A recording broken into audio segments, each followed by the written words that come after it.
The board was set, the pieces arranged. Xi Jinping sat at the center, confident, calculating. But as he moved his hand to play the next move, the board began to shift. One by one, the black stones crumbled. Vietnam gone. Malaysia drifting. Cambodia no longer loyal. Allies he once thought firmly locked into his orbit were quietly pulling away.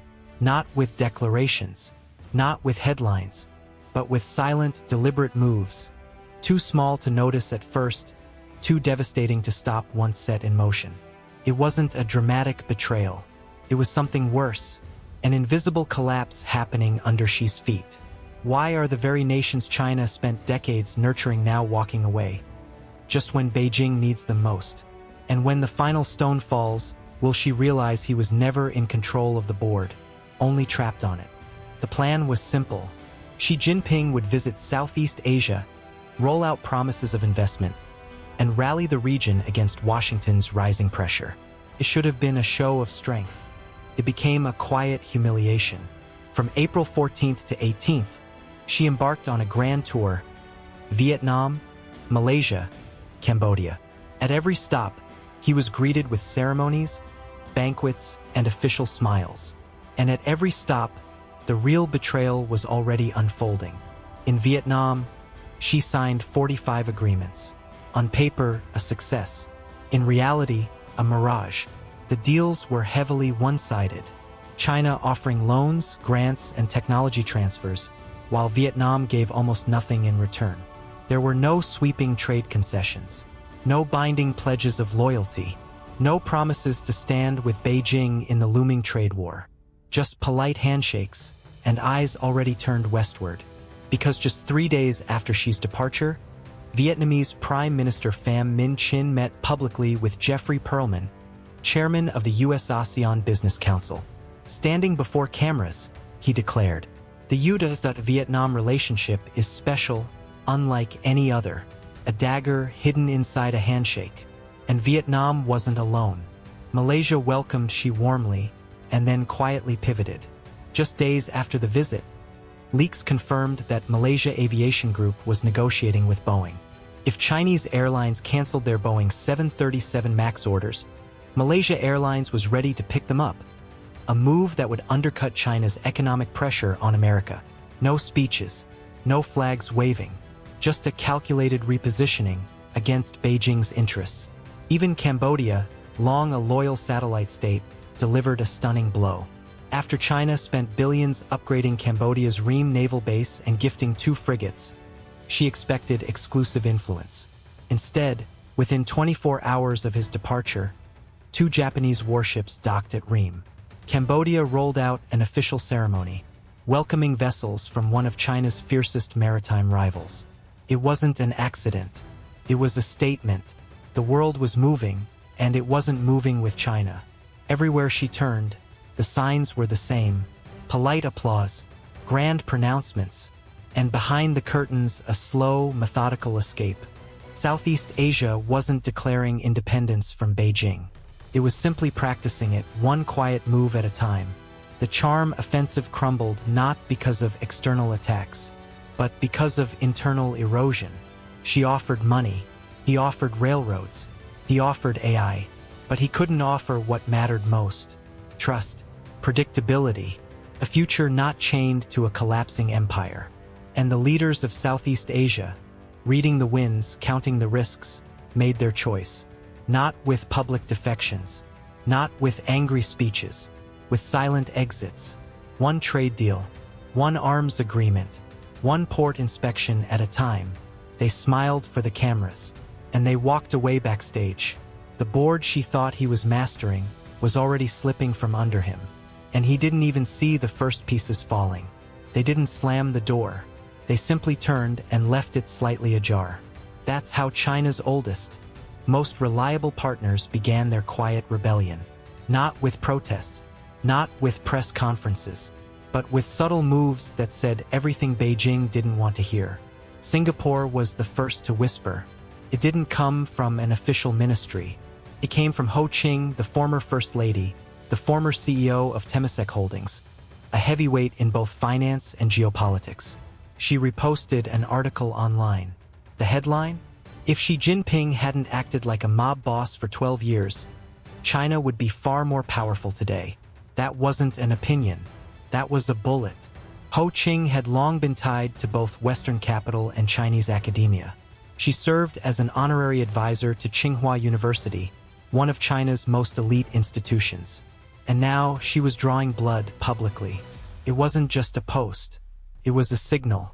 A signal that the confidence once placed in Xi's leadership was gone, even among insiders. But it didn't end there. Singapore had quietly become China's key transit hub for banned semiconductor technologies. Reports estimate that nearly 98% of China's gray market chip imports passed through Singapore. But now, shipments were slowing, inspections tightening, backdoor channels closing quietly, efficiently. Singapore didn't declare war. It just started checking the paperwork. South Korea followed suit, this time with numbers, not words. In the first quarter of 2025 alone, Korean customs officials discovered $21 million worth of Chinese exports fraudulently labeled as Korean origin. Nearly all of it was heading to the United States, and that number was almost equal to the entire total for 2024. This wasn't an isolated case. It was a strategic pattern. China trying to sneak goods past U.S. tariffs, using friendly nations as cover. But Seoul wasn't having it. Even though $21 million is a drop in the ocean compared to South Korea's $130 billion annual exports to the U.S., they cracked down hard. Why? Because risking the trust of Washington wasn't worth keeping the favor of Beijing. And then came Thailand, usually quiet, usually cautious. Their foreign trade director announced that 42 product lines had been flagged for origin fraud, mostly aluminum films, electric bicycles. Destination? The US and EU. It was the same playbook and the same response. Even Cambodia, long mocked as a CCP proxy, began drafting legal frameworks to block transshipment fraud through its territory. That's the part no one saw coming. China didn't just lose loyalty. It lost willingness to look the other way. The silence from its neighbors was no longer strategic neutrality. It was quiet condemnation. Step by step, the countries China once trusted to bend the rules on its behalf were now enforcing them against it. They weren't burning bridges. They were sealing exit routes. Each customs inspection, each flagged shipment, each quiet policy change, all of it added up to a single message. We're no longer on your side. Xi Jinping built his foreign strategy on leverage, money, and silence. Now all three are failing him. And the worst part? Is happening without a single declaration of war, because the board is moving, and the pieces that once belonged to China are now being played against it. For years, China believed money could buy loyalty. Infrastructure, soft loans, trade access, those were the tools of control. And for a while, it worked. Countries fell in line. Leaders smiled. Projects launched. Beijing built a network, not of allies, but of dependencies. But somewhere along the way, the illusion cracked. And now it's breaking wide open. Russia was supposed to be China's unshakable partner, bound by ideology, linked by Western opposition. Publicly, their alliance stood firm. But then came the leak. Not from Washington, not from Brussels, from Moscow, specifically Sputnik News, the Kremlin's own propaganda outlet. In a glowing article, Russia thanked China for delivering critical electronic components and industrial inputs to support its war machine. It was praise. It was also a knife, because the world, especially Ukraine and the West, had long suspected China's quiet complicity. And now Moscow had said the quiet part out loud. For Xi Jinping, it was a diplomatic trap. Deny it, and you insult your closest ally. Confirm it, and you blow apart your carefully curated image of neutrality. Beijing, caught in the middle, could only stutter through its old script. Deny, deflect, accuse. But the damage was done. Even more ironic, this betrayal came from the very partner China thought it could trust most. A no-limits friendship, now leveraged to expose Beijing, not protect it. And the ripple didn't stop there. In Europe, longtime trade partners were cooling fast. Germany, once China's most important European ally, began freezing acquisitions by Chinese firms. Security reviews were expanded. Outbound investment scrutiny became law. France, Netherlands, and Sweden began reassessing high-tech partnerships with China, especially in AI, telecoms, and green energy. The message from Europe wasn't loud. It wasn't angry. It was professional, cold, strategic. We're rebalancing. Even Brazil and South Africa, pillars in China's BRIC strategy, started hedging. New deals now came with fine print, exit clauses, risk-sharing structures. Belt and Road wasn't a golden highway anymore. It was a liability clause. And then there was Wall Street. For 2 decades, American finance poured into China. Funds, capital, POs, supply chain bets. But now, the flow was reversing. Investment committees stopped chasing Chinese growth. They started pricing political risk. Some even issued internal advisories labeling China as a supply chain choke point. The logic was simple. You can't build resilience on an unstable foundation. One fund manager, speaking off record, summed it up. It's not that we hate China. It's that no one wants to be the last one holding the bag when the door slams shut. And they weren't just pulling out money. They were redirecting it. To India, to Vietnam, to Eastern Europe, to Latin America. Capital doesn't protest. It just moves. And that movement, quiet as it is, was becoming Beijing's loudest humiliation. Because even as China tried to reassert its influence, with visits, summits, statements, the world was no longer listening. Not really. They were nodding politely and making other plans. That's the fatal weakness of China's strategy. It built partnerships on incentives but not on trust. And trust, once gone, doesn't make noise. It simply vanishes. The illusion that China could buy the board, that loyalty was a transaction, is dead. What's left is something darker: strategic silence, friendly exits, calculated distancing, not out of anger, not even ideology, but fear. Fear of being trapped, fear of dependency, fear of what happens when the engine falters and you're still chained to it. For years, Beijing believed the world needed it more than it needed the world. Now, that belief is crumbling. The board is still full of pieces, but fewer and fewer are willing to move when China calls. And that silence, that unwillingness to play, is how empires fade. Not with fire, not with collapse, but with quiet rejection. Supply chains don't scream when they break. They hum, then stutter, then fall silent. For years, China was the irreplaceable heart of global manufacturing. The world beat to the rhythm of its ports, factories, and container ships. But now that rhythm is fractured, and Beijing is learning the hardest truth in geopolitics. Power built on control can collapse the moment others learn to live without you. It began slowly: inspections in Vietnam, audits in Thailand, certificates of origin scrutinized in Malaysia. Each one a tiny rupture, each one a signal. We are no longer willing to serve as China's hidden pipeline to the West. By early 2025, the message had turned into action. Vietnam launched a full directive targeting illegal transshipments, cutting off China's attempts to reroute exports through local fronts. Thailand publicly flagged 42 categories of products for origin fraud. Cambodia, surprisingly, began drafting trade compliance laws to block round-tripping.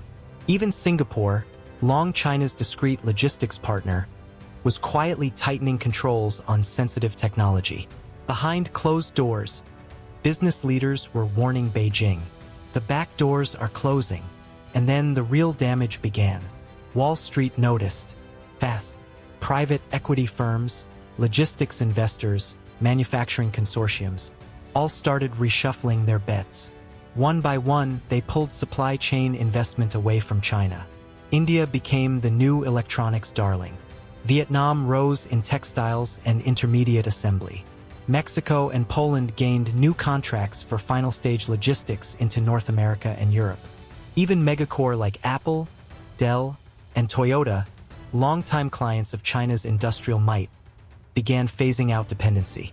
Not with press releases, but with purchase orders. Slowly, quietly, completely. Why? Because reliability had vanished. Not production capacity that still existed, but trust in the geopolitical environment. Washington's new trade regimes offered carrots, preferential access, tax breaks, supply chain insurance, but only for countries that didn't play Beijing's game. In return, China offered uncertainty, threats, state interference, punitive regulations. It wasn't just business anymore. It was national security.